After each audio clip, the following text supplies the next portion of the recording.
जय हिंद। जब तक हमारे भारत के गिरते हुए राजनीति स्तर को नहीं संभाला जाएगा, नहीं सुधारा जाएगा, देश की स्थिति बद से बदतर होती जाएगी। ये बात सच है। आज के नेता जमीनी नहीं, इन्हें आदत पड़ चुकी है अय्याशी और मदोस रहने की। ये नेता कम, व्यापारी ज़्यादा हैं। ये नेता कम, व्यापारी ज़्यादा हैं। ज़्यादातर ये धंधेबाज हैं।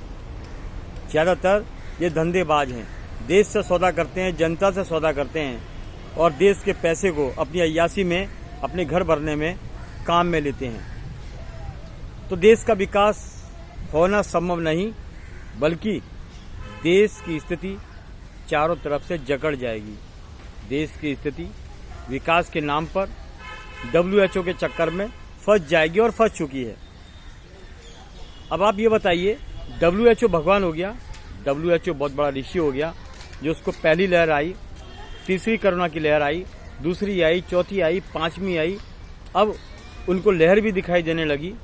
जिंदगी में ये बड़ा अफसोस और दुखद विषय है कि WHO की गुलामी करने वाले हमारे भारत के देश भी और हमारे भारत के नेता भी तुगलकी हो चुके हैं। बड़ा शर्म का विषय है। हमें समझना होगा और हमारी गंदी गिरती राजनीति को संभालना होगा।